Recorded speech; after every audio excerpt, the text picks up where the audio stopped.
let's talk about Christian dating complications. This is going to be such a brutal video.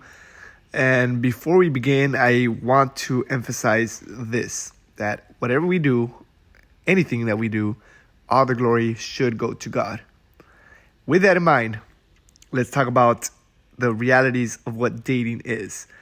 More specifically, hypergamy. We've all heard that women want somebody better than them, right? And think of this logically. If you're a guy, you want a better looking woman, right? That's just human nature. It's not a feature in a woman. It's a feature in everybody. Don't believe these red pillars. It's just we want something that is better than what we have, right? However, dating now is so vast, right? It's just social media has unlocked every area within 100 miles. Traveling is nothing.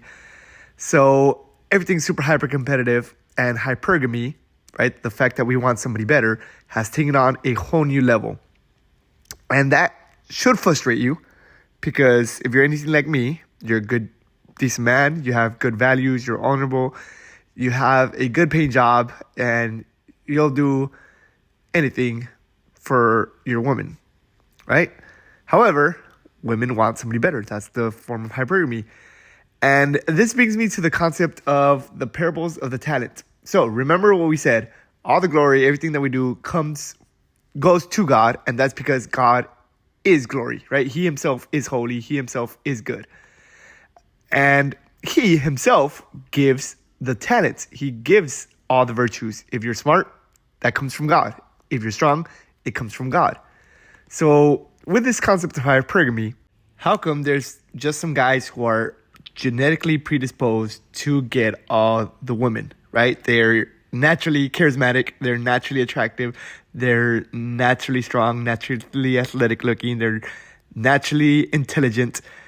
All the aspects that you want, or all the aspects that captivate a woman, they have, right? These chads. Well, that's the parable of the talent. Remember, everything that we do should go to God. And the parable of the talents, if you don't know, it's a story of a person gives money to 3 people. The first person gave the exact money back. The second person buried the money in the floor so that he could return it.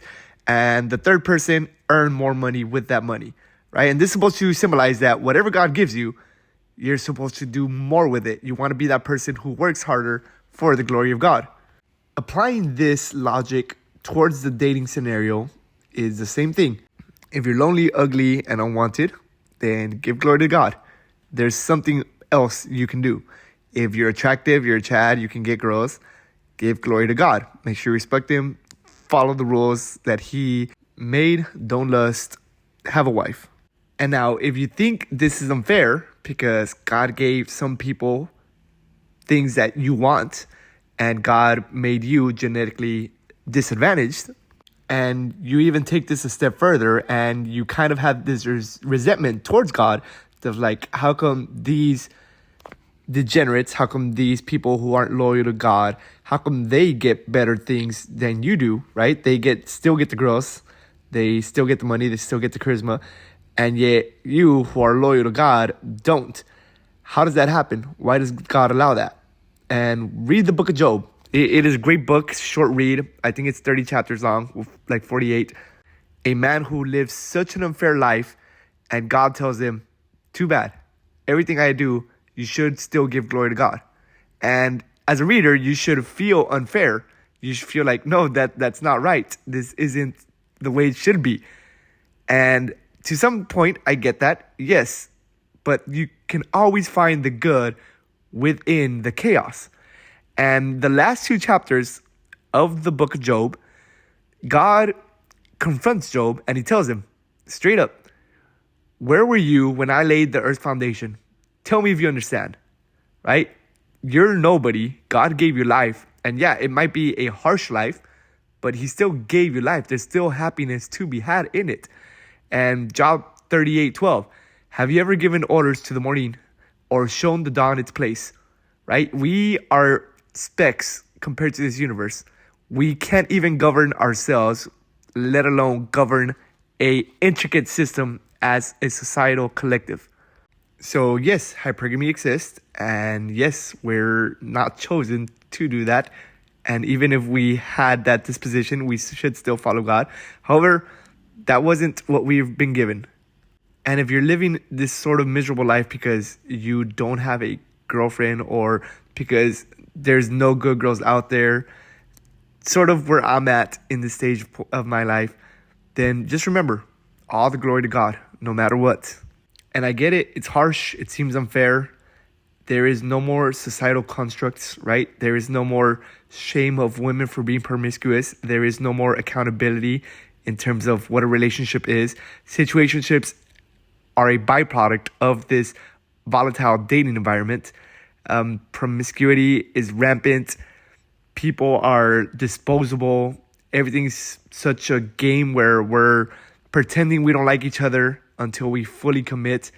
And dating is even seen as embarrassing. Emotional attachment is no longer a thing to seek. It is a thing to avoid. We want to be as nonchalant and as aloof as possible. Not only because that's what the world demands of us, but that is what the dating market is right now. But yet we can't participate in it. We cannot bend into the societal norms. We have to stick to God. And even if we're miserable, like me, even if I want a girlfriend, even if I want a wife, even if I want kids, and I'm not getting that because I am not genuinely attractive, I am not hyper competitive in terms of my finances, I still need to give glory to God in this unwelcome circumstance. And it sucks. And I know if you're this far in the video, I know it sucks for you too. Personal experience has been devastating. I am so jaded in terms of dating. I've dated an OnlyFans model, a stripper.